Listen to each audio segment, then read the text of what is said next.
Guys, welcome back to the channel. Gonna get into this real quick. Guys, thanks for watching. Thanks for subscribing. This is the first one I've ever done. What are we seeing? And I'm doing it in forward mode. I think it's very important after I did the post the other day, the video about the crappie setup and seeing crappie in trees. So now let's take a look at what we're seeing.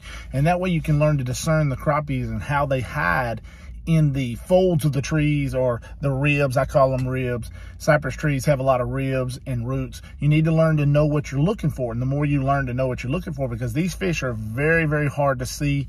That's why those settings are so important. Let's get into it now. Thanks, guys. Thanks for watching. Thanks for subscribing, and let's go. Okay, guys, I didn't actually label the areas, but what I'm pointing to is a fold in the tree, and I want you to watch it as we get to the live. Now, watch. Here comes that tree, but I want you to pay attention to the bright, there's two little bright blimps right between the 10 and 12 foot mark. Those are actually crappie hiding in the ribs or folds of the tree. And this is what this is going to be. Now, I'm actually pointing at a crappie there. Now notice, and now we're going to get into the live. Now notice that fish. As we're into the live and we're seeing, you'll see the fish move. Now here we go. Now watch it. Now there's the fish right there, right in the middle, right up under the 10 foot mark. Now look how tucked back in that tree he is. That is why it's so important to have your settings correct. Yeah, there's 2 or 3 fish out in front of the tree, but seeing the fish tucked back in the tree is amazing. Now here's a stump. Now notice that fish sitting on top of that stump. That's not always noticeable because he is tucked down inside that stump. And if you miss him, he's only there for a second. There he is right there, about 3 foot out in front of the boat. And those are just awesome things to see. Now look at that fish right there. You see this beautiful cypress tree. You can see the ribs on it. Now, as you're looking at these ribs, you need to be looking inside the tree. Now there's a fish about the 13 foot mark, kind of hiding, just barely see a glimpse of him. Very windy that day. It's been windy around here for so long, it's ridiculous.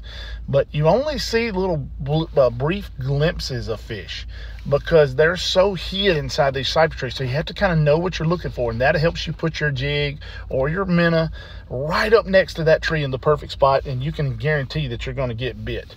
And it's just such a great tool. Livescope is an amazing tool, and I'm gonna tell you right now, I couldn't imagine doing it without it. Yes, you still can go catch fish without it, but man, it's just so much more fun doing it with it.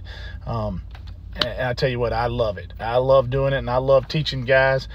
All right, now you see right here, I'm pointing to a spot, and it looks like you're seeing nothing, right? Nothing. And there's look at those fish I circled right there. How awesome is that? Those are just crappie.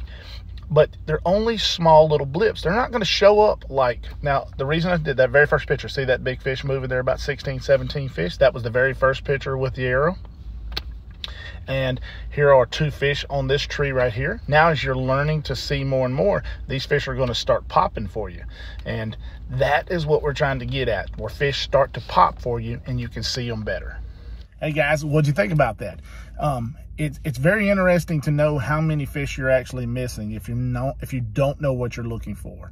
And I hope that helped, because when I first started, I didn't know what I was looking for either. But the more and more I've used it, the more I've learned to see the little small intricate details and pay attention to all those things. And man, you're going to be a more successful fisherman.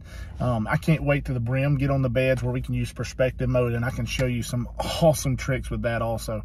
The Livescope is such a great tool. And let me tell you a little something else. It's great for kids. Man, they're going to have a blast, especially when you get on a brim bed and you can sit down and show them on the screen and then show your bait coming through them. It's going to be so much fun. You're going to have a blast. And let me tell you what, kids are our future. Guys, thanks for watching. Thanks for subscribing. And ring the bell.